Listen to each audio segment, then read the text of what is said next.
The night air was thick with tension as two cars sped through the darkened streets of Asheville, North Carolina. Suddenly, one vehicle flashed its headlights, signaling the other to pull over. Little did anyone know that this seemingly innocent gesture would mark the beginning of a mystery that would haunt a community for decades to come. It was January 2, 2000, and 18-year-old Zebb Quinn had just finished his shift at the local Walmart. He was excited about the prospect of buying a new car and had made plans to check out a potential purchase with his coworker, Robert Jason Owens. But as they set out on their journey, fate had other plans in store. What transpired that night would lead to one of the most confusing disappearances in North Carolina's history. A case filled with strange twists and turns, including a mysterious phone call, an oddly placed puppy, and a lipstick message that would leave investigators scratching their heads for years to come. In Asheville believe they have their man, and he was already in custody. He is charged with a murder that happened 17 years ago. 7 News first told you last night about the indictment against Jason Owens. Brianna Smith has new details from investigators who cracked this cold case. Robert Jason Owens was the last known person to see Zebb Quinn alive.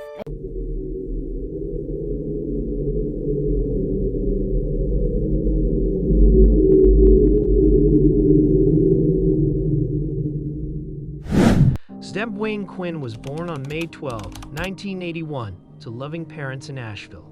Growing up, he was described by those who knew him as a friendly, hardworking young man with a bright future ahead. At the time of his disappearance, Zebb was 18 years old and had recently graduated from high school. He was working at the local Walmart in the electronics department, saving money and making plans for his future. Like many teenagers, Zebb was excited about the prospect of buying his first car. It was this excitement that led him to make plans with his coworker, Robert Jason Owens, on that fateful night of January 2, 2000. The two had arranged to go look at a vehicle Zebb was interested in purchasing after their shift ended at Walmart. Little did anyone know that this ordinary Sunday evening would be the last time Zebb Quinn would be seen alive. As the sun set over the Blue Ridge Mountains, casting long shadows across the city, Zebb clocked out of his shift at around 9:00 p.m. Surveillance footage captured him and Owens at a nearby gas station at approximately 9:15 p.m., buying sodas from a convenience store. This would be the last confirmed sighting of Zebb Quinn. What happened next has been the subject of intense speculation and investigation for over 2 decades. According to Owens' initial account, after leaving the gas station, Zebb signaled for him to pull over by flashing his headlights. Zebb reportedly told Owens that he had received a page and needed to return the call. After using the payphone, Owens claimed that Zebb returned looking frantic. Zebb allegedly told Owens that he needed to cancel their plans and quickly sped off, accidentally rear-ending Owens' truck in the process. This would be the last time anyone reported seeing Zebb Quinn.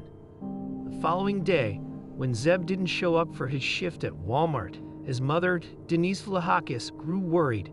It was unlike her son to miss work without notice. Concerned for his safety, she filed a missing persons report that afternoon. As the investigation began, strange details started to emerge. 2 days after Zebb's disappearance, someone called Walmart claiming to be him, saying he was unwell and couldn't come to work. However, the co-worker who took the call thought the voice sounded unfamiliar. When police traced the call, they discovered it had come from a Volvo plant where, coincidentally, Robert Jason Owens worked.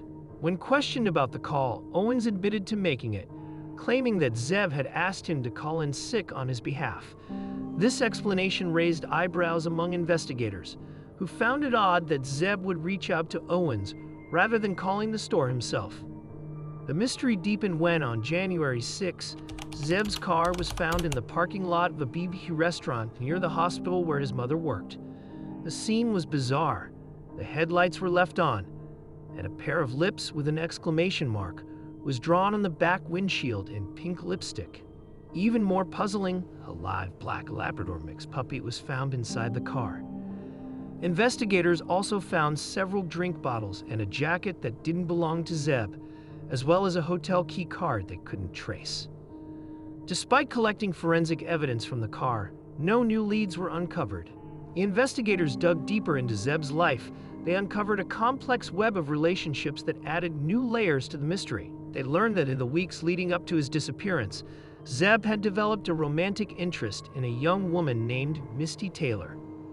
However, this budding relationship wasn't without complications.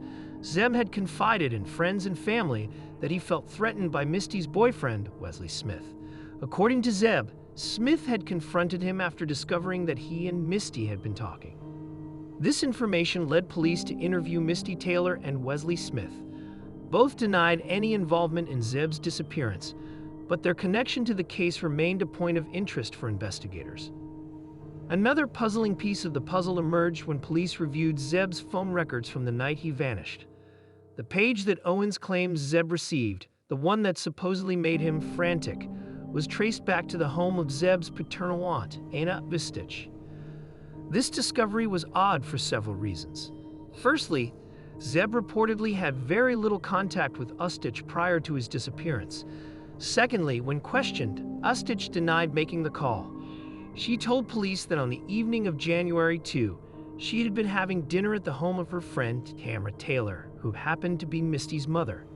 Interestingly, both Misty and Wesley Smith were also present at this dinner. Adding another layer of intrigue, Ustich later filed a police report stating that her house had been broken into on the same night. While nothing was stolen, she reported that a few picture frames and other items had been moved around. As investigators tried to make sense of these interconnected relationships and strange occurrences, they couldn't help but feel that they were missing a crucial piece of the puzzle. The case seemed to grow more complex with each new detail uncovered. Meanwhile, Zebb's family was left in agonizing limbo. His mother, Denise, refused to give up hope, continuing to search for answers and keeping her son's story alive in the media. The community rallied around the family, organizing searches and vigils, determined not to let Zebb be forgotten. On March 17, 2015, 15 years after Zebb's disappearance, Robert Jason Owens, the last person known to have seen Zebb alive, was arrested in an unrelated incident. Owens was charged with the disappearance and passing of Food Network star contestant Christy Schoen, her husband J.T. Codd, and their unborn child. This shocking turn of events cast a new light on Owens and his potential involvement in Zebb's case. Following Owens' arrest, investigators obtained a warrant to search his property. In June 2015, they made a chilling discovery. Buried under a layer of concrete, detectives unearthed fabric, leather materials, and unknown hard fragments.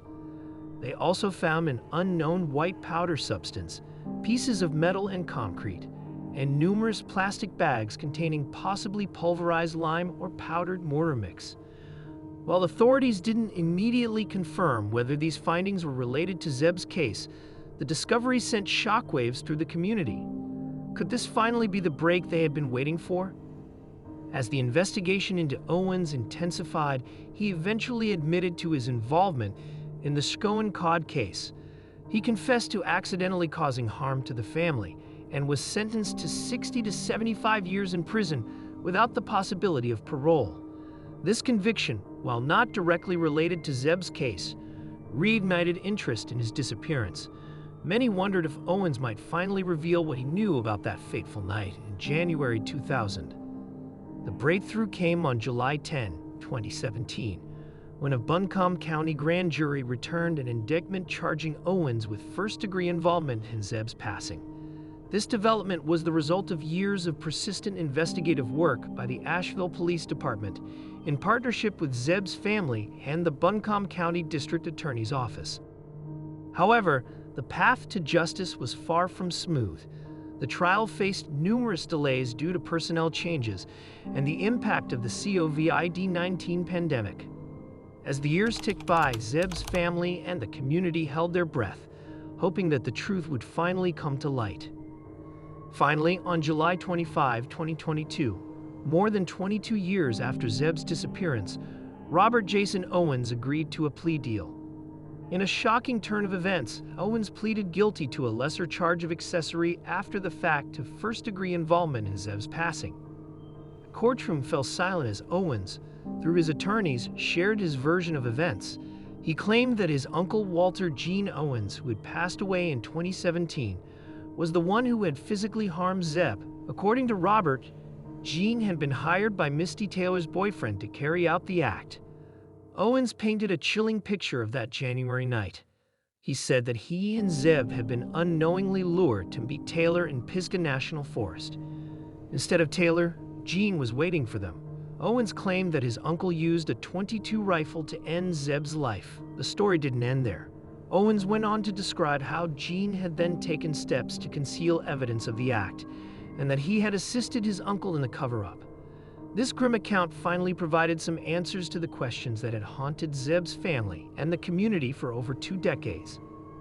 As part of his plea deal, Owens was sentenced to 12.5 to 15.75 years in prison to be served concurrently with his existing sentence for the Schoen Cod case. While this brought some closure to the legal aspect of the case, it left many struggling to process the brutal truth of what had happened to Zebb. The district attorney made a significant statement following the plea deal, noting that Owens' conviction legally established that Zebb Quinn had indeed been a victim of foul play, despite the absence of his physical remains. This official acknowledgement provided a form of closure for Zebb's family, who had lived with uncertainty for so long. However, questions still lingered. The alleged instigator, Misty Taylor's boyfriend at the time, had not been arrested or charged. The full extent of the conspiracy, if there was one, remained unclear. And perhaps most painfully for Zebb's loved ones, his remains had never been found, denying them the chance for a proper farewell. The resolution of Zebb Quinn's case, while providing some answers, left a bittersweet taste in the mouths of those who had followed it for so long. In 2012, the television show Disappeared featured his case, bringing national attention to the mystery. The episode helped keep Zebb's memory alive and potentially contributed to the renewed interest that eventually led to the breakthrough in the case. The impact of Zebb's disappearance on his family cannot be overstated. His mother, Denise Lahakis, never gave up hope of finding answers. For over 2 decades, she tirelessly advocated for her son, keeping his story in the public eye and pressing authorities to continue the investigation. Her unwavering determination played a crucial role in eventually bringing some form of justice for Zebb. The Asheville community, too, was profoundly affected by this case. What began as a search for a missing teenager evolved into a decades-long quest for truth that touched the lives of many. The case served as a sobering reminder that even in close-knit communities, dark secrets can lurk beneath the surface. Law enforcement officials involved in the case over the years expressed a mix of relief and frustration at its resolution. While they were glad to finally provide some answers to Zebb's family, many felt that the full truth of what happened that night in January 2000 might never be known. The unusual elements of the case, the mysterious phone call, the oddly placed car with a puppy inside, the lipstick message, continue to puzzle those who study it. These details, once thought to be crucial clues, now seem like cruel red herrings that delayed the path to truth. The unresolved elements of the case, the alleged instigator who was never charged, the exact location of Zebb's remains, serve as a reminder that even when justice is served, it is rarely perfect or complete. These lingering questions may continue to haunt those involved for years to come. In the end, Zebb Quinn's story is one of tragedy, perseverance, and the enduring human spirit. It's a tale that reminds us of the importance of never giving up in the face of adversity and the power of a community united in the pursuit of truth.